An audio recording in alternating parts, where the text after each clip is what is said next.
कि लगातार एक व्यक्ति पर जिस तरह से राज्य सरकार जुल्म और सितम ढा रही है वो अभूतपूर्व है। आज तक ऐसा नहीं हुआ, चाहे हमारी सदस्यता लेने का मामला हो, बिस्कोमान को अवक्रमित करने का मामला हो। आज बिस्कोमान का इलेक्शन 15 महीने में भी समाप्त नहीं हुआ। आखिर क्यों? तार आप सामान पटक रहे हैं बाहर में, तो उसमें तो बहुत सा स्टैंड भी टूट गया है, पूरा कुर्सी का। गलत बोले थे क्या? आप अपने घर में जाइए, अपने माता पिता से पूछिए, अपने भाई बहन से पूछिए कि बिहार का पलटू राम कौन है। बगैर किसी पद पर रहे, किसी भी पद पर वो व्यक्ति नहीं है और उसको बड़ा बड़ा बंगला अलॉट है। अभी हाल में ही आप देखे, आप अभी जाइए इस चौराहे के चितकोहरा ब्रिज से नीचे उतरिए एयरपोर्ट वाले रोड में, आप देखिएगा कि एक लिखा हुआ है तिरहुत निवास, जैसे लग रहा है उनका बपौती है तिरहुत निवास। आप सरकारी बंगला पर अपना बपौती लिख सकते हैं क्या? अपने पिताजी फलना सदन तिरहुत भवन कभी नहीं लिख सकते हैं सरकारी भवन पर, और उन्होंने लिख कर रखा है। उनको किस हैसियत से बंगला है वो? किनका? आप पता लगा लीजिए ना। अभी चितकोहरा ब्रिज से नीचे उतरिएगा, वो कई वर्षों से बंगला उनके हाथ में है, और आज जो बंगला उनके हाथ में है किस हैसियत से, मैं जानना चाहता हूँ। खाली करा दीजिएगा। हम लोग सामान भी पैक कर रहे थे, हम लोग डेरा भी खोज रहे थे कि कोई बड़ा डेरा हमको मिल जाए ताकि हम अपना सामान शिफ्ट कर लें। लेकिन इसी बीच में सारा मजिस्ट्रेट आया अनऑथराइज तरीके से। उनको पहले हमको नोटिस देना चाहिए था, नोटिस देने के बाद उनको बंगला खाली कराना चाहिए था। कोई नोटिस नहीं, कोई भी कुछ नहीं। शाम को बताते हैं कि ऐसे ऐसे एक नोटिस आया है, वो भी कब का? 8 तारीख को ही लोग पहले ही मन में बना लिया कि हम बंगला खाली नहीं करेंगे, और 8 तारीख के डेट का दस्तखत किया हुआ एक वो लोग बना करके अपने हाथ में कागज रखे हुए थे कि वो भवन निर्माण विभाग कि अगर आपके किसी बाथरूम का अगर नल और टोटी अगर टूट जाए तो उसको भी ठीक करने में कम से कम 15 दिन जो समय लेता है, उसकी आज सक्रियता देखते बन रहा था। और जितने भी 50 फोर्स और मजिस्ट्रेट लग रहा था, कितना बड़ा तूफान खड़ा हो गया है, कौन आतंकवादी का घर खाली कराने के लिए आया है। और जिस तरह से हमारे सारे सामान को ये लोग निकाल करके ज़बरदस्ती और वीडियो विजुअल बना के अपने आका गुरु को लोग जो भेज रहा था, उनके संतुष्टि के लिए, उनके आत्मसंतुष्टि के लिए। देखिए, हम अभी इस वक्त पूर्व एमएलसी और पूर्व बिस्कोमान चेयरमैन सुनील सिंह के आवास पर हैं, और सुनील सिंह की जो मुसीबत है वो कम होने का जो है नाम नहीं ले रहा। हम ऐसा इसीलिए कह रहे हैं क्योंकि लगातार जो है परेशान, जो है इनका कहना है, जो परेशान किया जा रहा है। सहयोगी से कहेंगे एक बार वो तस्वीर को दिखाएं। देखिए, ये पूरा सामान जो है बिखरा पड़ा हुआ है, और सामान बिखरने के पीछे की वजह जो है इन्हीं से जानेंगे जो हमारे साथ मौजूद है। सुनील जी, ये जो पूरा घटनाक्रम है इसको कैसे देखते हैं? क्योंकि आज आप ही कह रहे हैं जो संडे का दिन था, इस तरह से नहीं होना चाहिए था। देखिए, कल तक माननीय उच्च न्यायालय का हमको स्थगन आदेश प्राप्त था कि भाई अभी आप आवास खाली नहीं करा सकते हैं, और हम लोग रांची में थे, तो मुझे ऐसा लगा हम लोग खुद ही इस आवास को खाली करा रहे थे, इसलिए कि माननीय उच्च न्यायालय का था कि भाई आप 8 तारीख तक इसको खाली कर दीजिएगा। तो मोटा मोटी हम लोग सामान सब पैक करने के भी दिशा में थे, लेकिन पारिवारिक एक शादी था जिसमें हम लोग रांची चले गए।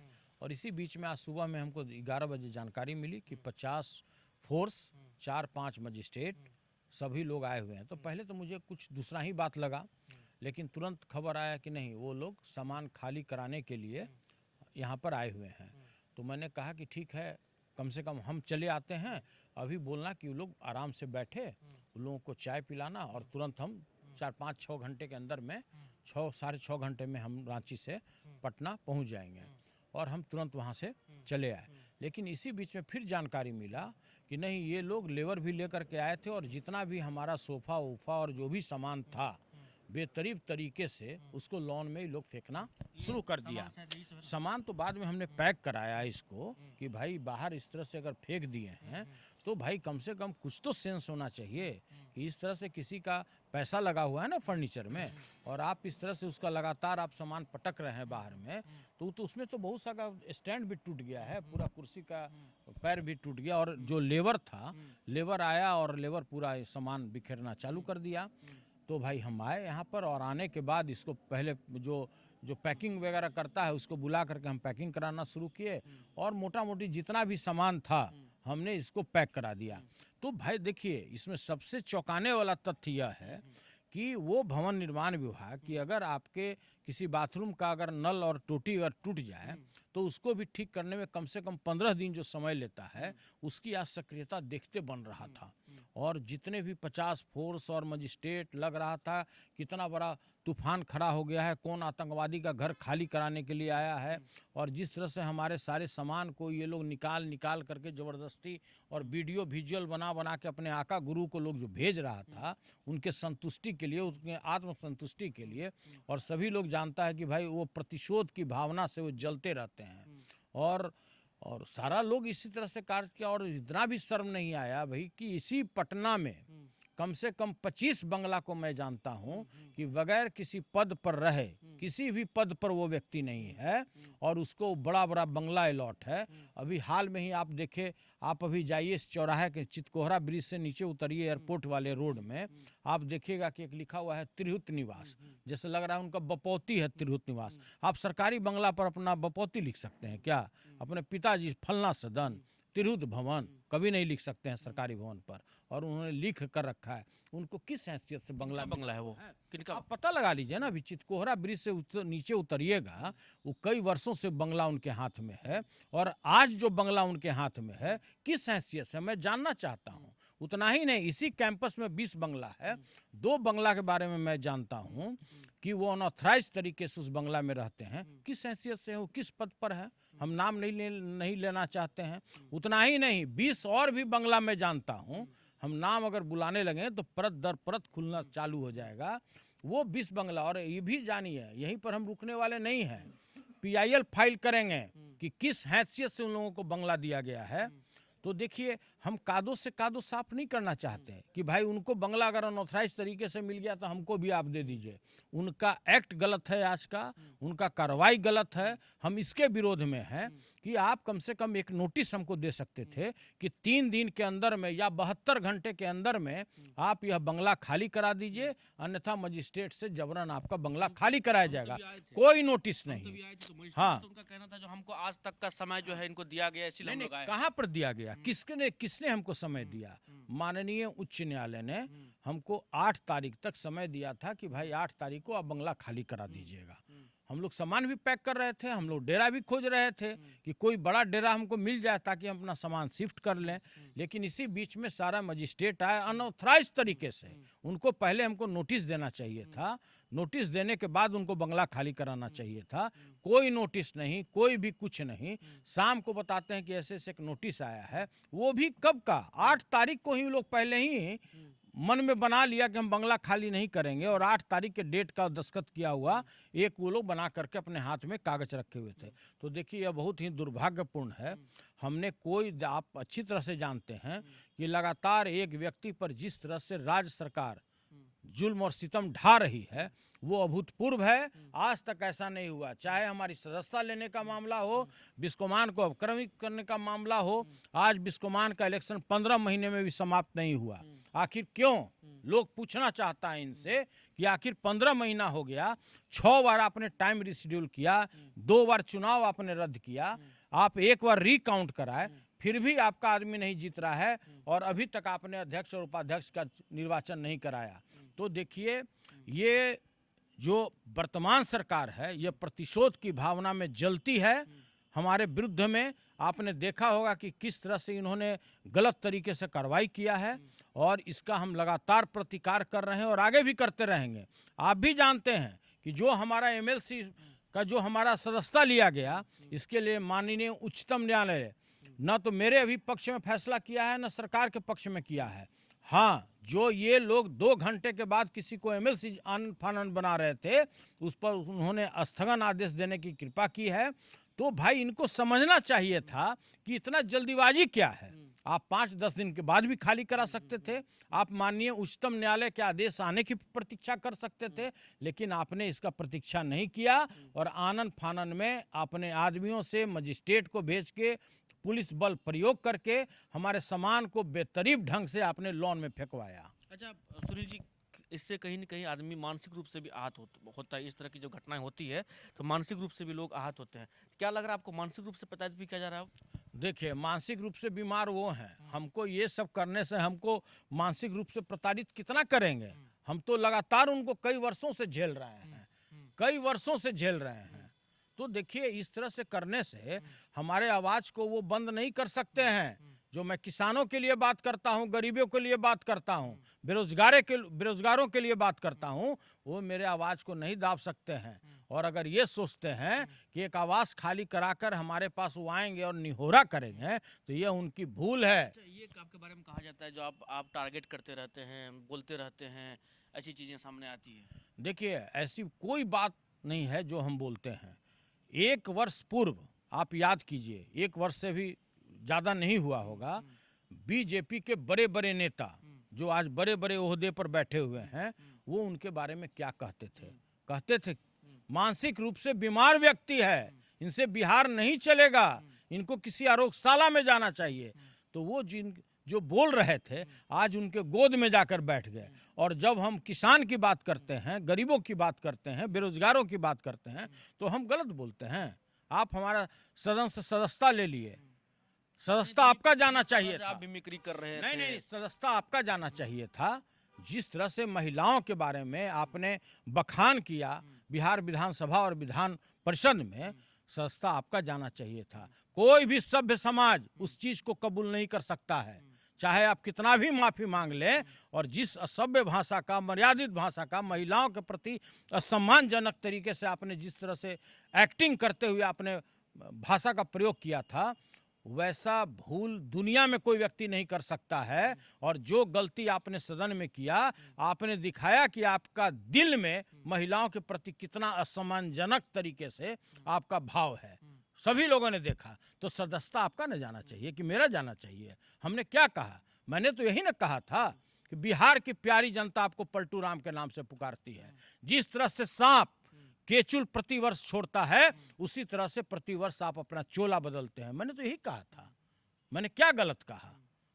जो बात मैंने कहा वो तो बात आज बिहार का गरीब जनता, एक एक जनता यह बात बोलती है। कोई मैं अकेला ये बात बोल रहा हूं क्या? तो देखिए, जिस तरह से प्रतिशोध की भावना में अब तो वो भी समझने की शक्ति नहीं है। राजपाट तो कोई और चला रहा है। लोग कहता है कि भगवान है। कौन चला रहा? वही जाना कोई चाह रहा भगवान है तो भगवान नहीं रहते तो बिहार चलता कैसे? हूं। इस तरह से जिनका मानसिक रूप से जो व्यक्ति बीमार हो चुका है, उनको पुतला बनाकर लोग शासन चला रहे हैं। तो आपको पता नहीं है कि डीके बॉस नाम का आदमी शासन चला रहा है? कौन है? पूरे- बराबर पूरे नाम का। बिहार को लूट लिया और पाप का घड़ा फूटेगा और वो जेल जाएगा। डीके बॉस कौन है? सुनिए। अरे सुनिए ध्यान से, हम आपको कह रहे हैं आज फिर, पाप का घड़ा फूटेगा, उसको जेल जाने से कोई नहीं रोक सकता है। मैं आपको बता रहा हूं, आपके डीके बॉस को कोई नहीं रोक सकता है। अभी तो उनके बेटा को बुलाहटा हो रहा है ना, उनके बेटा को बुलाया जा रहा है। एक वो भी दिन आने वाला है जब इनको भी बुलाया जाएगा। तो आप दूसरे के लिए गड्ढा खोदते हैं, आप दूसरे के लिए कब्र खोद रहे हैं, तो आप मान कर चलिए कि उस कब्र में आपको भी जाना होगा। गद्दी के लोग सुनील जी ये भी कहते हैं, हम इस सवाल का कोई उचित नहीं है, लेकिन ये कहते हैं जो भाई सुनील जी ने जैसा किया वैसा उनके साथ हुआ, उन्होंने अपने पार्टी के लोगों के साथ ऐसा किया था, उनकी मेंबरशिप गई थी। देखिए, अब इस तरह का जिसके पास दिमाग कम होगा वही इस तरह की चर्चा करेगा। जिस आर्टिकल के तहत, संविधान में जो आर्टिकल है जिसके तहत उनकी सदस्यता गई, केवल मात्र वही एक ऐसा कानून है जिसमें किसी की सदस्यता जा सकती है कि आप हैं जिस पार्टी में, आप उस पार्टी से हटकर दूसरे पार्टी की बात करें, उस दूसरे पार्टी के मंच पर जाएं, दूसरे पार्टी का आप झंडा उपयोग करें, दूसरे पार्टी के संविधान की बात कीजिए, तो आपका सदस्यता नहीं रह सकता है। आप अपने नेता के प्रति असम्मानजनक तरीके से भाषा का प्रयोग नहीं कर सकते हैं। उसके तहत उनका सदस्यता गया। उनके सदस्यता जाने में और मेरे में आसमान जमीन का अंतर है। गलत बोले थे क्या? आप अपने घर में जाइए, अपने माता पिता से पूछिए, अपने भाई बहन से पूछिए कि बिहार का पलटू राम कौन है।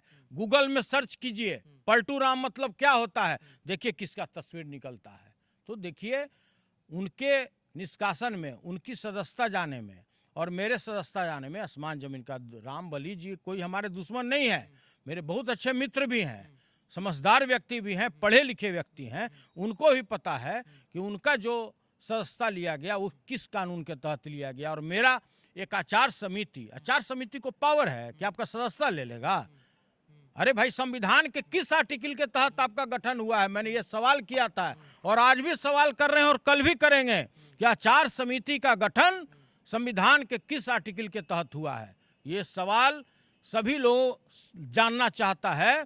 लोगों को बताना चाहिए कि आचार समिति का गठन संविधान के किस आर्टिकल के तहत हुआ है। और ये उसके कहते हैं सुनील जी, संस्था आपके ले आपके बारे में ये भी चर्चा होती है कि जितना नेता प्रतिपक्ष हमलावर नहीं होते, उससे अधिक सुनील सिंह रोज हमलावर रहते हैं सरकार पर, सरकार के मुखिया पर। देखिए, इस पूरे देश में हमारे लीडर आदरणीय तेजस्वी यादव जी का कोई जोड़ा है क्या? आज युवाओं में अगर उनका नाम लीजिए तो जोश भर जाता है। आज अगर पूरे देश में अगर कोई युवाओं का आइकॉन है तो उनका नाम है तेजस्वी यादव। आप उनकी चर्चा कर रहे हैं। जो व्यक्ति 17 महीने में उन्होंने जो कार्य दिखाया है धरातल पर, ये 17 साल में भी जो वर्तमान सरकार है वो नहीं कर पाया। तेजस्वी यादव का नाम लेने से हम लोग को गौरव प्राप्त होता है कि भाई अगर लीडर हो किसी का तो तेजस्वी यादव जैसा हो। अच्छा, अंतिम सवाल, अब सुनील जी क्या करें? क्योंकि देखिए बिस्कोमान का चेयरमैन का चुनाव भी जो संशय में है, आपका जो है घर भी खाली हो गया है, एमएलसी को लेकर के भी सुनवाई चल रही है। अब सुनील जी का अगला कदम क्या होगा? देखिए, घर कोई मेरा बपौती है क्या? यहाँ परमानेंटी हम आए हैं क्या? देखिए, इसको आप मानिए कि ये धर्मशाला है, होटल है। जितने दिन तक आप पद पर थे तो थे, हम लोग तो खुद इसको खाली करने वाले हैं। कोई इसमें ज़बरदस्ती हम बैठना चाहते हैं क्या? लेकिन आपका एक्ट गलत है। माननीय उच्चतम न्यायालय ने जब अपने निर्णय को सुरक्षित रखा है तो 5-10 दिन आप इंतजार कर सकते थे। आप इंतजार नहीं किए। जब माननीय उच्च न्यायालय कल तक का स्थगन आदेश था तो इतना हड़बड़ी क्या था कि एक ही दिन में मेरे सामान को आप बाहर फेंक दिए? तो ये साफ झलकता है कि आप मेरे प्रति किस तरह से प्रतिशोध की भावना में जलते रहते हैं। आपका जो है यही एटीट्यूड रहेगा हमेशा?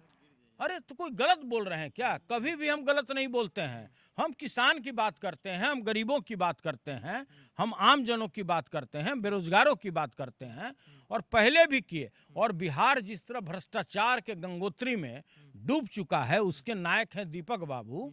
सब लोग जानता है। वो डीके बाबू बोलते हैं, हम दीपक बाबू बोलते हैं। सुन लीजिए, सारा के अगर कोई सरगना है इस बिहार में तो उनका नाम है दीपक कुमार, अगर आप जानना चाहते हैं। चलिए, तो सुनील सिंह हमसे बातचीत कर रहे थे और तस्वीरों में हमने दिखाया जो इनका घर जो है खाली करवाया गया है, जबरन खाली करवाया गया। इनका कहना है जो तमाम जो सामान है उसको फेंका गया, बाहर किया गया। तमाम बातें हमने इनसे की।